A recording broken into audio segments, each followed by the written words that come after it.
Hello Oak Tree, how you going? It's Trav, Mira and Dan here in South Africa. If you didn't know. If you didn't know and realise already. We just thought that we would update you all on what we've been doing for the past couple of weeks. So Mira, seeing you're on the left there, or maybe for the viewers on the viewers' right, do you want to just start us off? What's been your highlight, matey? Wow, I'd have to say the storm we had the other night was pretty damn exciting. Dan got out there in his jocks and that was clearly the highlight. Pretty sure the female viewers at home, it will be the highlight. I'll package it up and I'll send it home to you lot. And there's Thanks, guys. a massive storm. It ended up, the repercussions of it were huge 12-metre waves down in Durban. A few people actually died in townships, which was really unfortunate. Yeah. Definitely not the highlight. It was 25 foot and offshore, and the bloody waves washed right up into the beach and smashed through Wimpy, which is the local hamburger parlour. So apparently it was the biggest storm in 80 years. The Connections Choir, Liv had told me how amazing they were, Nick had told me how amazing they were.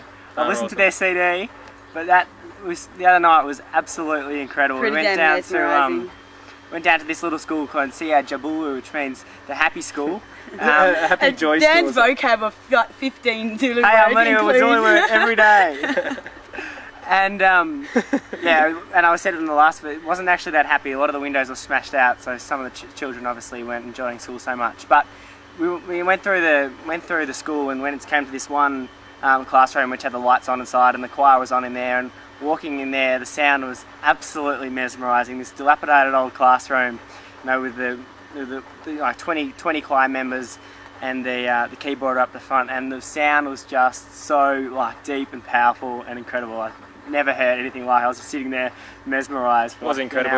Yeah. Dan was so obsessed that he took 23 videos and 45 photos while he was there on my camera. Just an update from me, particularly in terms of the AFL. I know you guys don't get to hear too much of it. I spent 2 weeks in Potchefstroom, which is just near Johannesburg, which is a bit further north, about a 7-hour drive further north than here.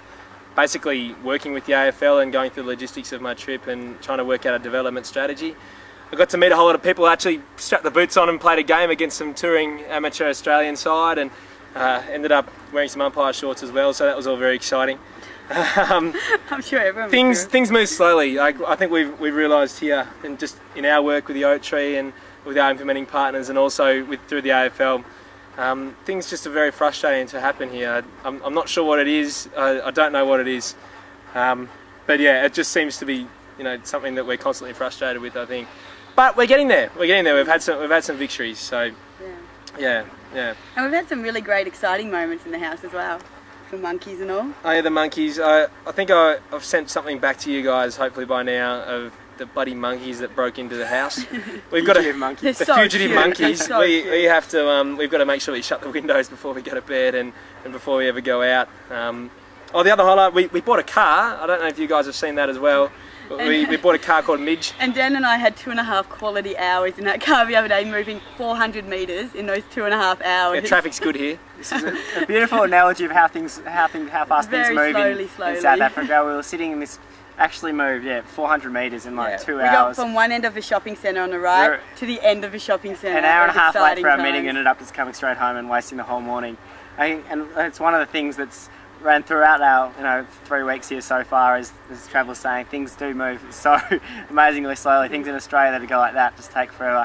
Dan contracted a deadly virus by computer's now got 64. I remember 64 viruses on. When you turn it on, it turns itself off, and when you turn it off, we actually did have a briefing before we came here. We were told that whenever we were going to share anything of ours, and particular anything personal, or plug anything into a port, that we have to use protection.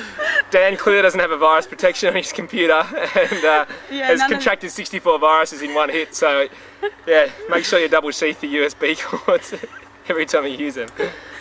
I think we should wrap it up before it degenerates any further, as it usually does here with me talking.